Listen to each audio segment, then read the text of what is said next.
This is americasdemocrats.org, the weekly netcast for stand-up Democrats. I'm your host, Jim Cuddy. As President Obama begins his second term, he faces difficult challenges. Former Congressman Tom Allen says one of those challenges is dealing with a Congress whose members look at each other as visitors from another planet.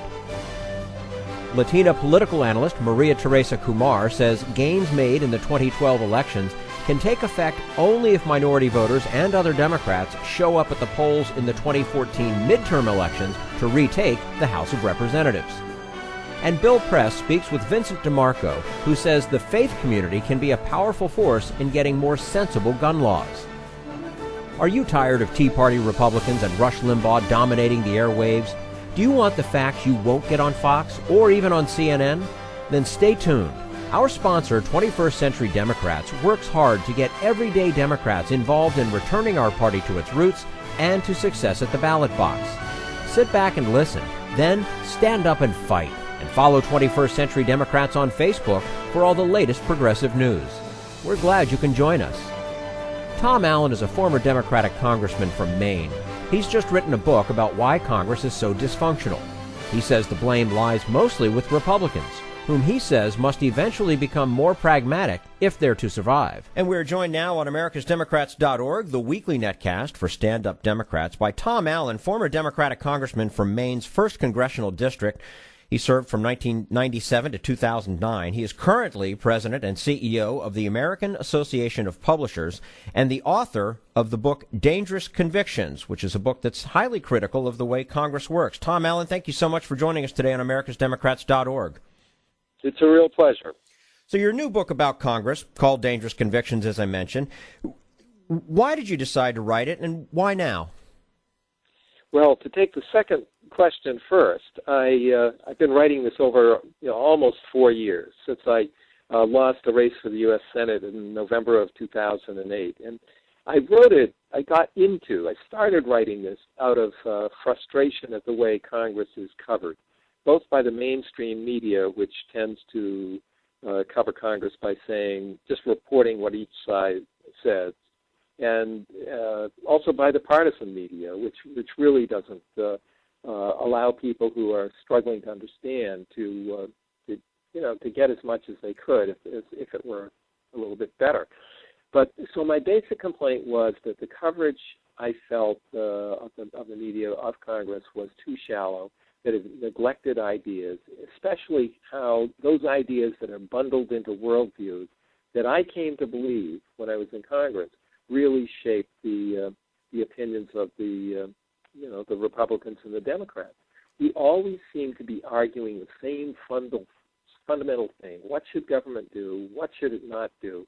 No matter what the issue was. And so that's how I got into the book, and I became convinced that some convictions are dangerous when they simply are held despite contrary evidence. And we've seemed to have seen a lot of that over the last several years. You argue that the problem is that the two parties in Congress no longer merely disagree. They look at each other as visitors from another planet. Is Congress irredeemably broken? Well, not in the long term, but it sure feels as if the short term is not going to change very soon, that it's incredibly difficult. And I think that they do look at each other, the parties do look at the other side as coming from another planet. I think basically Republicans believe that government is, by its very nature, it infringes on personal liberty. It fosters dependency in the population, and it screws up about everything it does. And Democrats still see government as a way of furthering the interests of all, and a way of providing opportunity for people who don't have the advantages of others. Democrats look at Republicans, I think, consequently, as being, basically, not believing what they are saying and taking care of their own funders, I guess I would say. And Republicans look at Democrats and say, well, they're just pandering to the people. And in that respect, what Mitt Romney said about Obama promising gifts to the people is clarifying, I think. But I think we can get out of this. It's just a very long haul because the population, the American population, is getting sorting itself into these two parties. Each side convinced it's right. Each side that every election, if they had lost the last one, they're going to take back America. And we need to sort of get our bearings here and try to understand the other side, but also to make Congress work for the 21st century. It's not going to be smaller in any sense that would satisfy the current Republicans. We're speaking with Tom Allen, former Democratic congressman from Maine, president and CEO of the American Association of Publishers and author of the book Dangerous Convictions. What do you see as some of the greatest challenges facing the new Congress? Well, the most immediate one has been the most immediate one for some time, and that is how do we deal with the budget and tax structure that we have. The Bush tax cuts basically drove us deep into annual deficit. That's the primary factor, even larger than the recession. Drove us deep into annual deficits and expanded the national debt, and we've got to dig our way out of that. And that whole controversy is going to come up over and over again in the coming years, both in the near term and in the long term. The other challenge, one other challenge, is of course the whole debate over immigration. I think now that given the outcome of the 2012 election, I think even Republicans will have some interest in trying to resolve that particular issue. And a third, just to pick one that I believe is critically important, is climate change. And there, my guess is that although Congress should be dealing with that issue, the Obama administration will have to do most of the work on its own. But in the long run, the denial of the scientific consensus that climate change is occurring, that it's driven primarily by greenhouse gas emissions, and that it raises just tremendous complications and problems for the future. That scientific consensus needs to be accepted by Republicans. I don't expect it to happen right away, but Congress can't escape dysfunctionality until that happens. Mm-hmm. Now, although your service was in the House, do you think the main obstacle to getting anything done in Washington is the Senate filibuster? Well, I think it's an obstacle, a significant obstacle, because it empowers the minority in the Senate to stop a lot of things from happening at all. And I do believe it ought to be modified significantly. But for me, the primary obstacle to getting anything done in Washington is that we have become separated by worldviews. And one worldview is grounded in self-reliance, the quintessential American virtue, the other in community, which is our practice of cooperation and working together for common goals. And if one party represents essentially a libertarian view, the government is always bad, and the other party is trying to work through government, as Republicans did in the 60s and 70s, and even into the 80s, even with the Reagan administration to some extent. As long as that continues, we're in a lot of trouble, a whole lot of trouble. We're speaking with Tom Allen, former Democratic congressman from Maine, president and CEO of the American Association of Publishers, and author of the book Dangerous Convictions. You were a member of Congress from Maine for 12 years.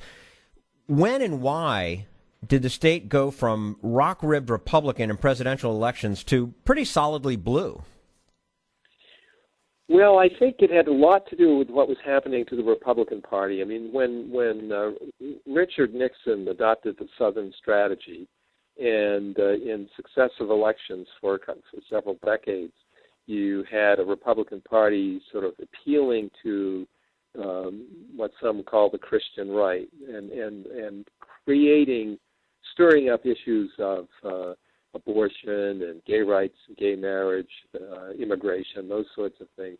That's when Maine, kept moving left, because Mainers really, at bottom, I think the state is an independent state, but it cares a lot about the personal freedoms, and therefore we don't buy into the that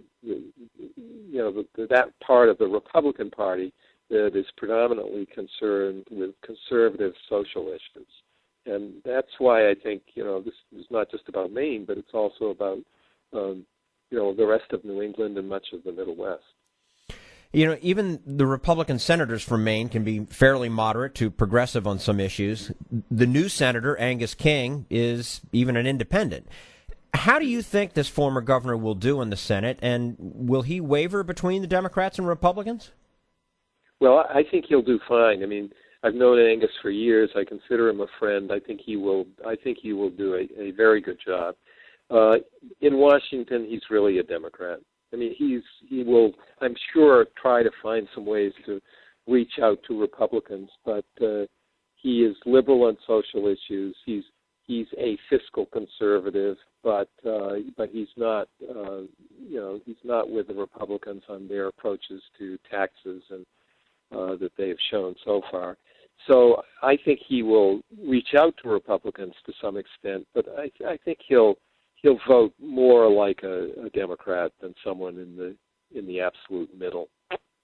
Is it people like an Angus King, independents that might go either way as in terms of how they vote? Is that maybe that's what Congress needs to get itself kind of righted back and less dysfunctional?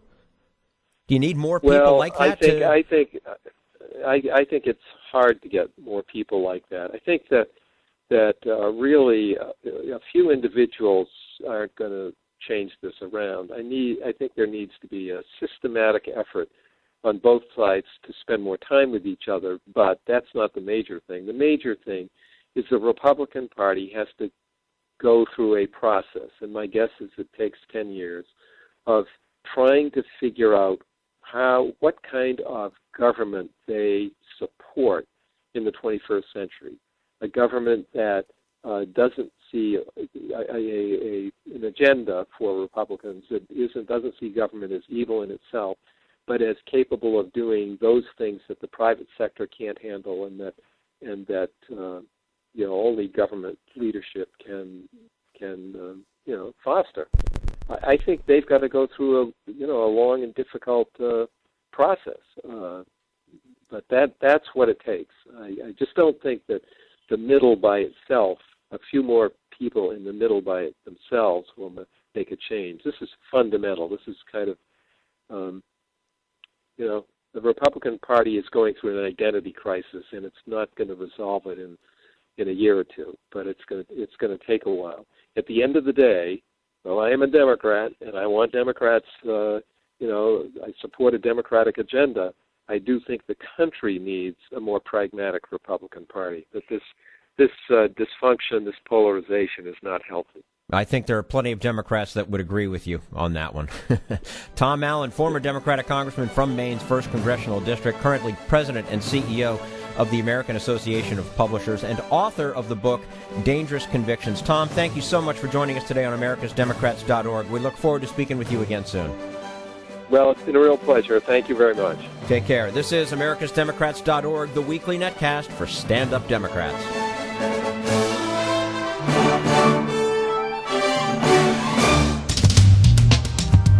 We want you to sit back and listen, but we need you to stand up and fight. Do you want to get involved and help get our party back to its roots and to success at the ballot box?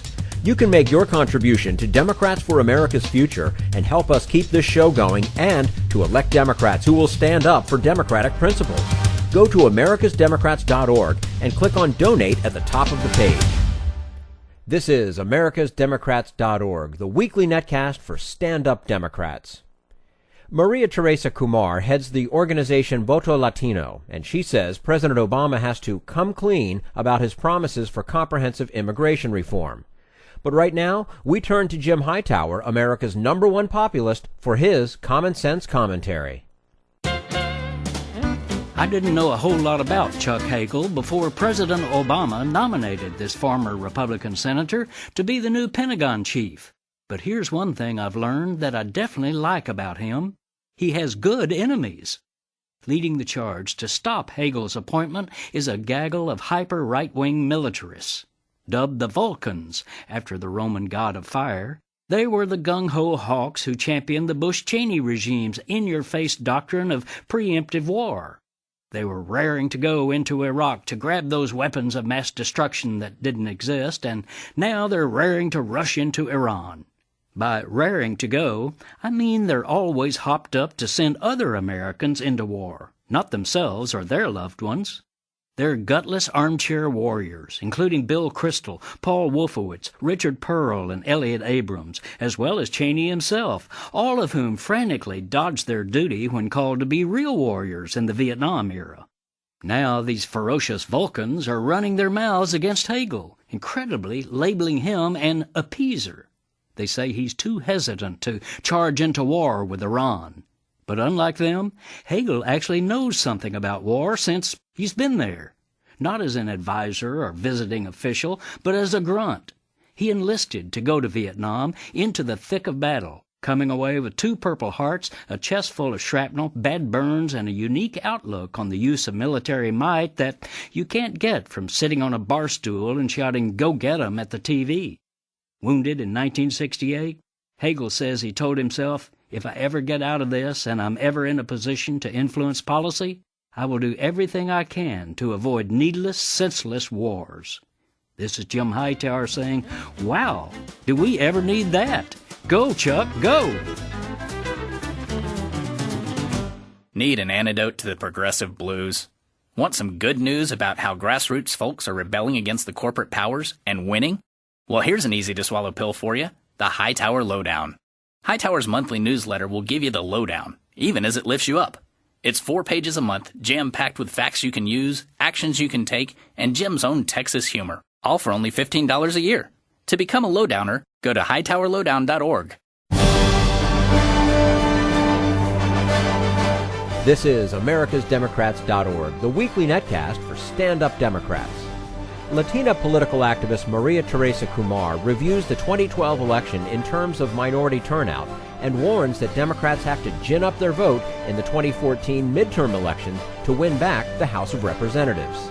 And joining us now on americasdemocrats.org, the weekly netcast for stand-up Democrats, Maria Teresa Kumar, CEO, president of Voto Latino, is a dynamic leader and advocate who has dedicated her career to empowering Latino youth and engaging them in the political process. In addition to being a frequent commentator on MSNBC, Maria Teresa serves as an occasional blogger for national outlets. Maria Teresa Kumar, thanks so much for joining us on americasdemocrats.org. Thanks for having me, Jim. Now, clearly, the Latino vote was critical in re-electing President Obama. How much and what does he owe to this community? He needs to come out. He basically needs to come clean on his promises. And one of the biggest things that he talked about was his desire to pass comprehensive immigration reform, and that's one of the things that a lot of Latinos are going to look for in this administration. And to be clear, Latinos voted for the same issues that the rest of their fellow Americans voted for.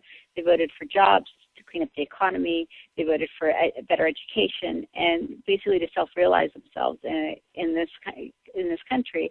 However, the tone that the Republicans took against the Latino community during the debates were critical in mobilizing them towards President Obama. Part of President Obama's campaign promise in return was to pass comprehensive immigration reform. He didn't do it the first time around. I can share with you that Latinos are working hard and fast to make sure that they pass it this time around, and it's because for 2 reasons, Jim. One is because the tone has become so ugly at the local level for a lot of Latinos that they want comprehensive immigration reform, not just to address the issues of some of their family members, because again, people forget 60% of all Latinos are actually U.S. born, but for some of their family members, but also because they want to be able to just move past this and actually start talking about the issues that they so care about as well, which is, again, the economy, job growth, and education. Do you think progressives and minority voters have learned the lesson of 2010 and then can turn out with the same intensity in the 2014 midterm elections? I mean, or otherwise, I mean, aren't we looking at good legislation being stopped or overturned? Yeah, I think that you're absolutely right. That what and this was curious to me. from the very beginning, in my opinion, Romney was running a midterm election campaign where he only thought his memory was only the midterm, where it excited the extreme right to come out and vote for the congressional members. We need to learn that it's not a matter of just coming out every 4 years, but it's coming out for the midterm elections, because that is when you start changing the House. And what would be interesting to me is if a lot of the Republicans right now, when they're talking about the fiscal cliff, they're really concerned because they want to make sure that they're not increasing taxes, because they know that they have a midterm just around the corner in 2014, and they're afraid that they're going to be running against candidates that are right of them. What would be interesting is if folks started actually putting in candidates that were to the left of right candidates, so that it was basically moving them much more to the center. And in order for the electoral, and that's just on the political perspective of it, right, the strategic perspective. But for progressives and for Democrats, it's really important for us to make sure that people are participating in every single election, because otherwise we're going to continue to have a divided government where legislation that's important to us, whether it's healthcare, education, issues of the economy, such as the fiscal cliff, are always going to be held hostage by the House of Representatives, just because of how everything right now is, how the districts currently are drawn up, and the gerrymandering that does occur. Now, with the election of Ted Cruz to the Senate from Texas, the continued ascendance of Marco Rubio in Florida, do you think the Republican Party is serious about appealing to Latino voters? I think that they recognize that they have a Latino problem, and of the two folks that you just mentioned, I actually think that the one that feels it the most is actually Jeb Bush, and I think Jeb Bush is actually someone to watch. The stuff that he's been doing on immigration reform by working very closely with the Council on Foreign Relations, working with members of business, working with the evangelical community, and trying to create a bipartisan effort to tackle the comprehensive immigration reform, is because his family understands the importance of the Latino vote because of growing up in Texas and representing Florida. So he sees the wave coming, and I think he intrinsically understands it much better than even Rubio and Ted Cruz. Well, that's an interesting statement. That he would have a better understanding of it than either of these two. Politically, and the reason part of it is because his wife is Mexican, right, Mexican American, and his brother has been governed Texas for such a long time. His son right now, one of his sons right now, Jeb Bush Jr. is actually, George W. Jr. is actually now in Texas. It looks like, the rumors are that he's going to look to run as well.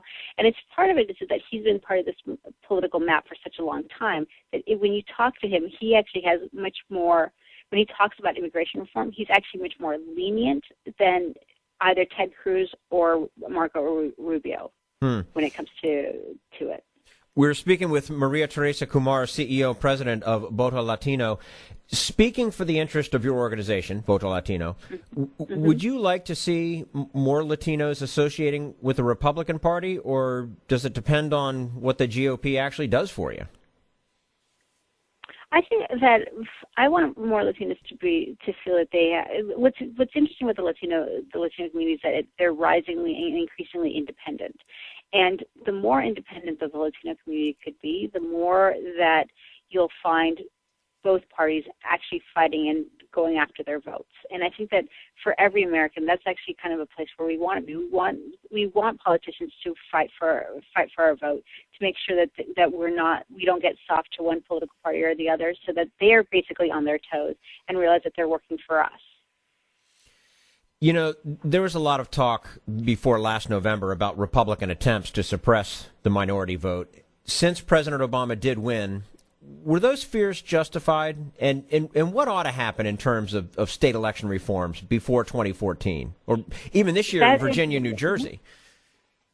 Jim, that is a fantastic question. It wasn't by accident that 22 states passed voter ID laws and voter suppression laws. It wasn't by accident. These were 22 states that were controlled by Republican state houses, Republican legislators. And what they had seen basically is that they had seen what was coming up on the horizon. These pieces of legislation started hitting hard in 2009 on the eve of the 2010 census, where we saw the massive growth of the Latino community in different parts of the country that we didn't suspect. So I'm talking about Virginia, Pennsylvania. You mentioned Florida earlier, Indiana, North Carolina, Ohio. I could go down the list. Not surprising that it was places such as Pennsylvania that we have a Republican state legislator on record saying that the reason they're not worried about whether or not Mitt Romney was going to win was because of the restrictive laws that Pennsylvania passed. And we have a Republican state legislator saying that, and the fact that yes, Obama won this time, but it was because so many people of color and progressives got upset at the fact that the vote was going to be restricted based on someone's ethnicities or socioeconomic status. I hope that we continue that forever for the elections to come, but more importantly, we have to make sure that we're repealing those laws. A lot of those laws right now, they didn't take effect for the 2012 election, but basically the court's out on them for them to be impactful in the 2014 election. If we put our heads down and let these laws take into effect in 2013, we haven't seen anything yet when it comes to voter suppression. So it's something that progressive communities, we have to constantly be hitting the drumbeat saying that it's not okay. It's not good for our democracy for any American to be turned away from the poll. To me, it's quite shocking that we're basically regressing in time with rules and regulations and laws like that. I mean, it's the 21st century. It's time for us to advance, not step backwards. Right, Jim. And what this demonstrates to me is that it's a fear of the changing demographics of this country, because these laws disproportionately impact not just minority voters, but young white voters, too, who are highly mobile. So there's a concerted effort to move the country backwards instead of forwards. And the only way that we can do that is to make sure that our citizens that we're up to speed on the laws in our state, but that we're also constantly fighting back against voter suppression. There was a great story by Ari Berman from the Nation, where he went around the country and documented these voter suppression efforts. And he documented one woman where she was in line in Pennsylvania to vote, and an African American was asked by the poll worker to show the ID, and this white woman basically says, it's against the law for him to ask you for your ID. Right? That was a citizen coming up in the defense of another citizen. Mm-hmm. And the more that we can be each other's eyes and ears and make sure that we're participating, the stronger we become. And the more nervous state legislators will become on suppressing our vote. They expect us to be asleep, and the more awake and the more unified we are, and again, being our eyes and ears, I think the harder time they will have in suppressing our vote. Okay. Now, before we let you go, Maria Teresa, we've got two states that elect governors this year, Virginia and New Jersey. Are there issues that might be of particular interest to Latino or other minority communities in either of those states? Well, I think that, again, in Virginia, there's been an increased population of the Latino vote. Not huge; it's about 4 to 5% now. So it'll be interesting to see what they do with the issues of when it comes to the issues of whether they're going to adopt local legislation such as DREAM Act and marriage equality. There's been rumors of that, like they did in Maryland. I don't know if that's going to happen in Virginia, but it'll be interesting to see where the governors stand on those. And then in New Jersey, it's going to be less of, Jersey is traditionally a blue state, so I think it's going to be more interesting to see where the governor races, where Christie's going to come out when it comes to issues such as education, which is the number one banner issue for Latinos. So it'll be interesting, since he's always constantly butting heads with the unions, where he's going to lie on that and how that's going to mobilize the Latino vote or not. Okay. Maria Teresa Kumar, CEO, President of Voto Latino. Also, you can see her on MSNBC as she's a frequent commentator there. Maria Teresa, thank you so much for your time with us today on AmericasDemocrats.org. We look forward to speaking with you again soon. Thank you so much, and have a good one. Thank you as well. This is AmericasDemocrats.org, the weekly netcast for Stand Up Democrats.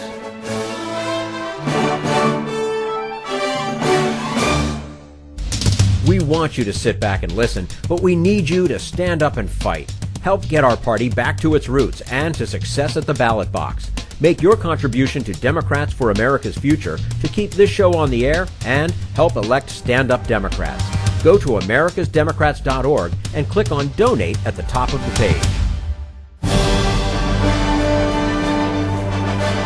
This is americasdemocrats.org, the weekly netcast for stand-up Democrats. And now, Bill Press and his guest, Vincent DeMarco, who says the faith community can be a powerful force in getting more sensible gun laws. Rich Masters is here, Democratic strategist. We've been talking about the political and some of the public relations dimensions of the president and vice president's announcement on measures to deal with gun violence in this country yesterday. Let's talk about a little different dimension of it today. Vincent DeMarco joins us. He is the national coordinator of Faiths United to prevent gun violence. Vinny, I saw you there yesterday. I was there in the back of the room. You were there with Pastor Jim Wallace and with Sister Simone Campbell of Nuns on the Bus. So, and the vice president, when he talked about all the different groups that he has met with, some of the different groups he's met with in his task force, which, by the way, must be the fastest government task force ever in the history of the planet, right? Yeah. I mean, they actually beat their deadline by 2 weeks. To get their recommendations They knew what out. they needed to do. Yeah, right. And then Biden was on the job, Yep. right?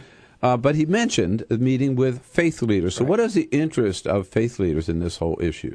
Well, thank you, Bill, so much for having me on the show. Glad you're here. On Tuesday, 47 national faith leaders, including the U.S. Conference of Catholic Bishops, Protestants, Muslims, Sikhs, Hindus, representing over 80 million Americans, wrote a letter to President Obama, Vice President Biden, and every member of U.S. Congress, demanding that they take action right away. And the three items that we wanted them to take action on are among the three that the president announced yesterday he was proposing: banning assault weapons and high-capacity gun magazines, universal background checks, and stiffer penalties for gun trafficking. We believe these three measures will work. And at our press conference, we had a three-pronged message for the American people. This is a moral imperative. Preventing gun violence is a moral imperative, and these faith leaders were there to say it and are going to be saying it all over the country. Second, these gun violence prevention measures work. We know they work. The assault weapons ban from 1994 to 2004 reduced the use of these terrible weapons. There was a drop in the use in these massacres after the law took effect, and it went back up after the law was expired. Not a surprise. And states that have universal background checks find less gun violence. It makes sense because you're stopping criminals from getting guns. So point one, moral imperative. Point two, these laws work. Point three, the faith community has power. We came together 10 years ago as Faiths United against tobacco. And we were told nobody could beat the tobacco companies. There was no way to get FDA regulation of tobacco. Yet we worked very hard, mobilized the faith community, and the faith community played a big role in enactment of FDA regulation of tobacco. And when President Obama signed that into law, he brought faith leaders into the Rose Garden for the signing. This power comes from the grassroots. We know how to find the people who can contact senators, members of the House all around the country, and that's going to happen. So when President Obama signs gun violence prevention laws, we expect to be there with him to celebrate it. That's thinking positive. He's Yes. he's already planning on the signing ceremony. Yes, that's right. So, Rich, if it comes down to the NRA versus the faith leaders and the churches of this country, that's a pretty one-sided battle, isn't it? Well, yes and no. You brought up tobacco, and I think there was a turning point. There's a little tipping point where at some point in American politics, no one could beat the tobacco lobby. I mean, tobacco is the strongest, most muscular, political lobby in the country. And then there came a turning point when people finally realized this is affecting my health. It's affecting the health of all of us. And more importantly, and this is the thing that I think what finally got tobacco, is it's costing all of us. Right. Right? It costs all of us. I mean, it's not just, okay, I gave up smoking, so I feel good about myself. But you know what? You're still paying higher premiums to your insurance company. You're still paying that. And I think we finally reached that tipping point with guns.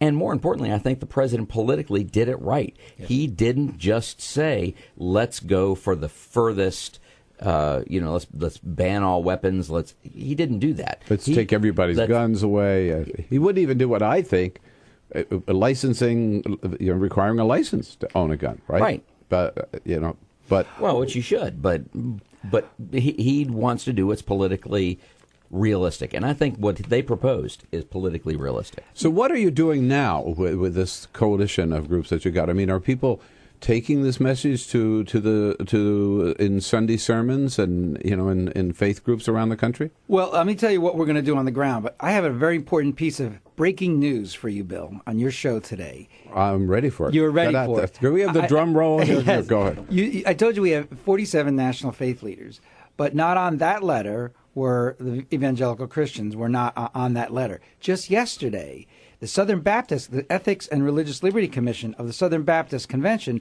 wrote a letter to President Obama endorsing universal background checks. Really? Wow. The Southern Baptist Coalition? Very important. Now, they did not endorse the assault weapons ban. I want to make that clear. Yeah. But they did endorse universal background checks and stiffer penalties for gun trafficking.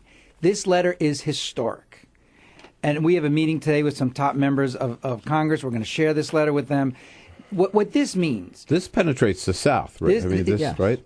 And on tobacco, one other, and the turning point you talk about was absolutely right in public perception. But another turning point was when the Southern Baptists joined our Faith United Against Tobacco.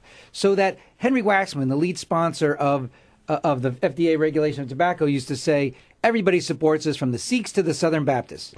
And we can now say that for universal background checks. That's very important.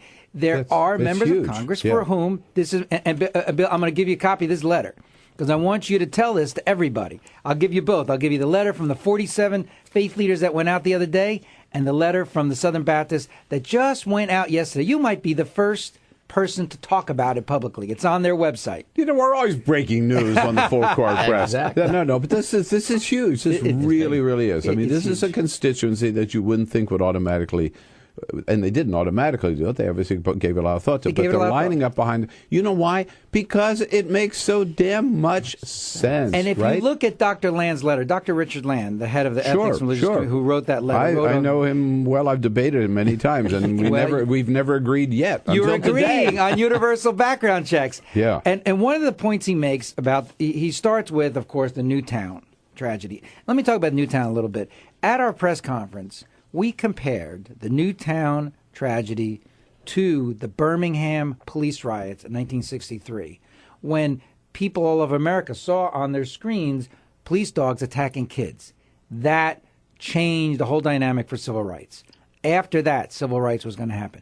Newtown is the same. Tipping point. When the people of America saw little kids riddled by assault weapons bullets, they said, we're going to do something. I've got to ask you on that point, Rich.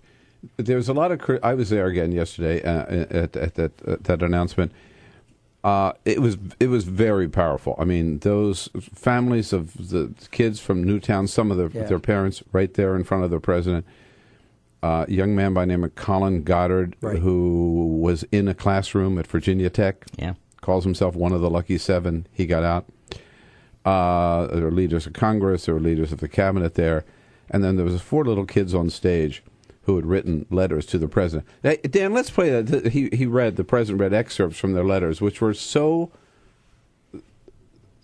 eloquent because they were so simple, written in the language of a 3rd grader like this one. Hannah wrote, I feel terrible for the parents who lost their children.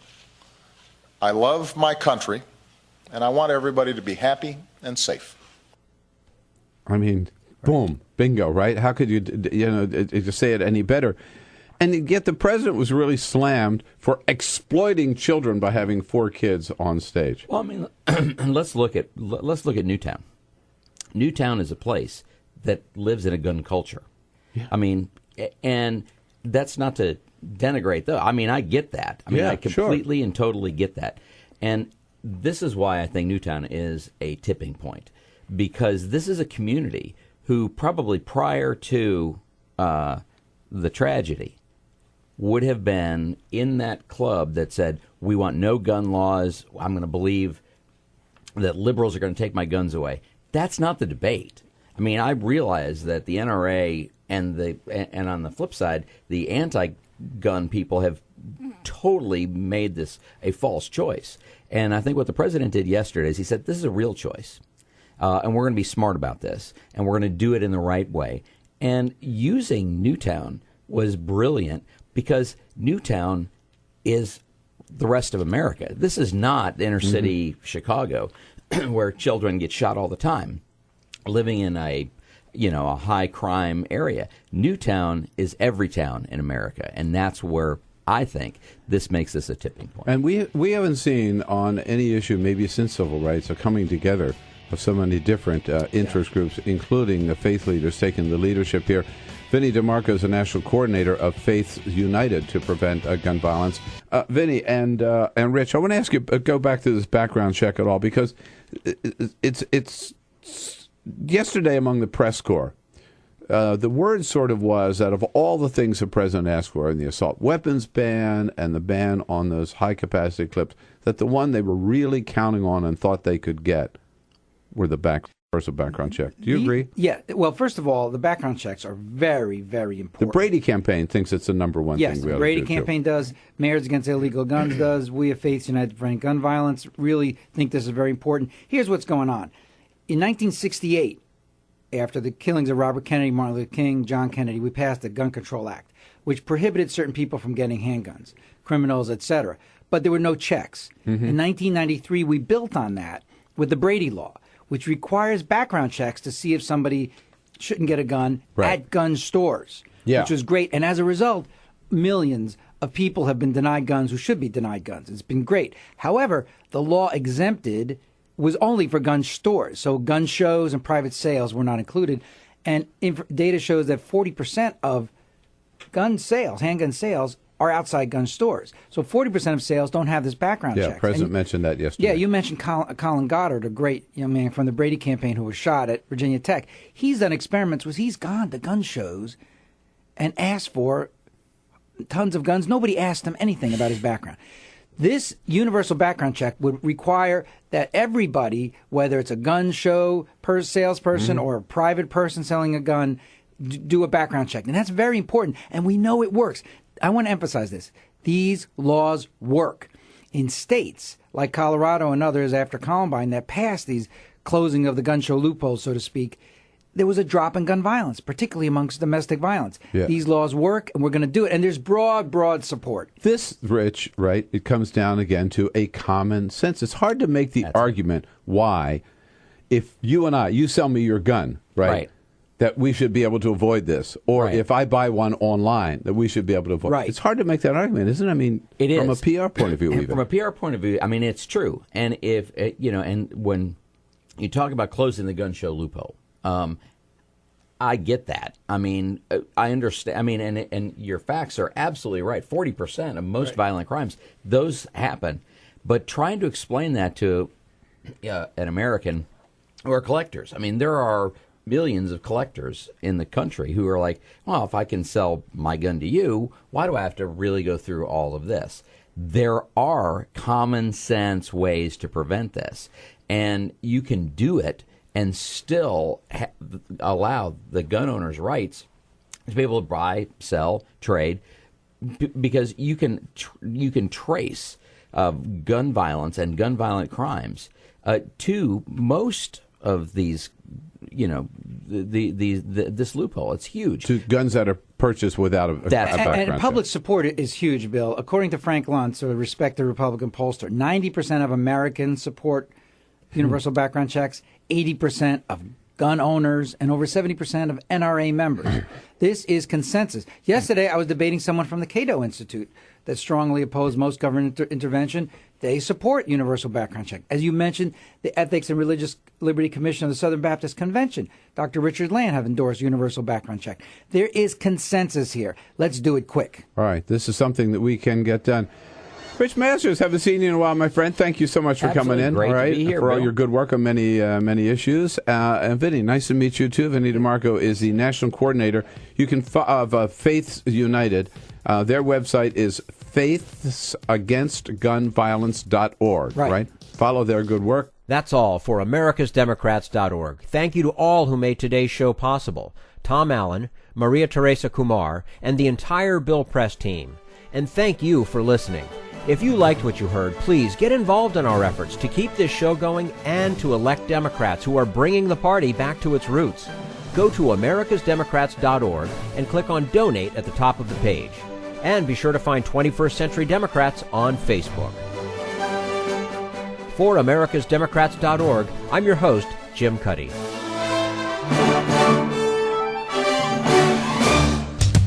We want you to sit back and listen, but we need you to stand up and fight. Join us, support the show, and help elect Democrats who will stand up for democratic principles with your contribution today.